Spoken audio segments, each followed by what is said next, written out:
झूठ बोले कौवा काटे। अनु को बचपन से ही झूठ बोलने की आदत थी और ससुराल में भी उसकी ये आदत गई नहीं थी। वो अब भी अपने फायदे के लिए झूठ बोलने से नहीं कतराती। एक दिन अनु अपनी सास से जाकर ननद की शिकायत करती है। सासू माँ, बीना दीदी ने मेरी साड़ी खराब कर दी, उसमें दूध गिरा दिया, मेरा बहुत नुकसान हो गया। अरे क्यों बीना, मैंने तुझे यही संस्कार दिए हैं क्या? माफी मांग अपनी भाभी से। भाभी, मैंने आपकी साड़ी पर दूध नहीं गिराया है।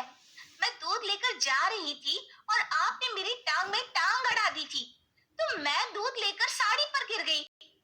अरे वाह, एक तो गलती करती हो, ऊपर से इल्जाम भी दूसरों पर। वाह जी वाह। माँ जी, यही है क्या आपके घर के संस्कार? बीना, बहू से माफी मांग। सॉरी भाभी। अरे सॉरी से क्या होगा, साड़ी से होगा। साड़ी के बदले साड़ी। ठीक है बहू, नई साड़ी ले लेना बस। थैंक यू माँ जी, आप ना बहुत अच्छी हो।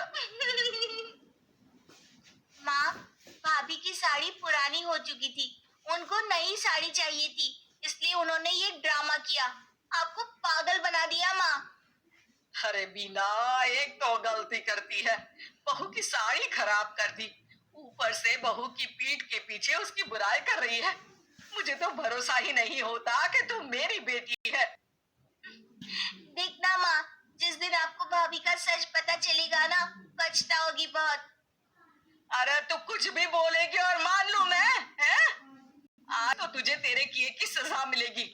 बहू, आज तू आराम कर और बीना करेगी अब से पूरे घर का काम। यहाँ नाक कटवा रही है तो ससुराल जाके पता नहीं क्या करेगी। ठीक है माँ जी, मैं मुंह हाथ धो लेती हूँ, फिर आराम करूंगी।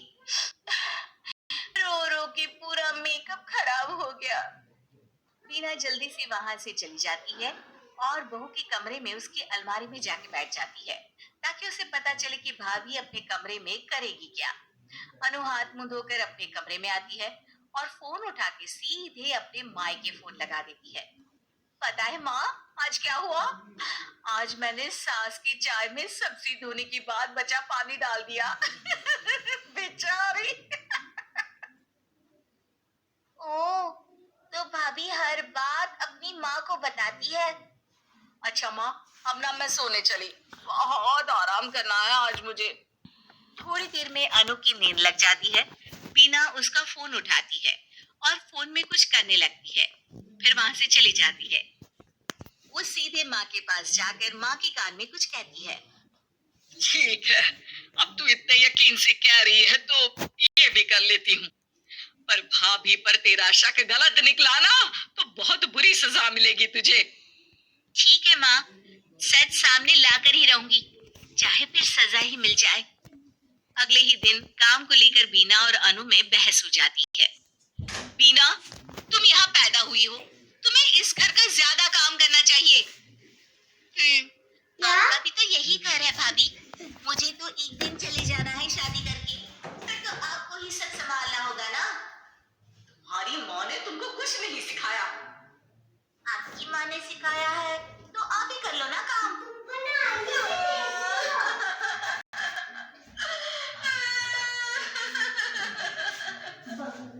अरे रो क्यों रही हो?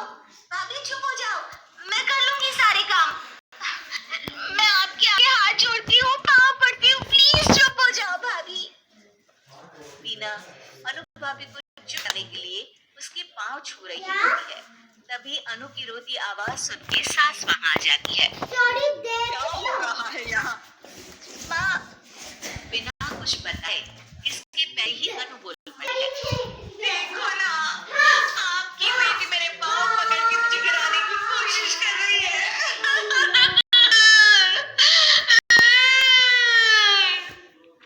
अरे भाभी, ये क्या बोल रही हो? अरे चुप कर बीना, तूने तो बहू के सामने मेरी नाक ही कटवा दी। इसके मायके वालों को जब ये बात पता चलेगी तो क्या होगा? पर भाभी झूठ बोल रही है माँ। मैंने भी देखा उसके पाँव पकड़ रही थी। वो तो मैं पाँव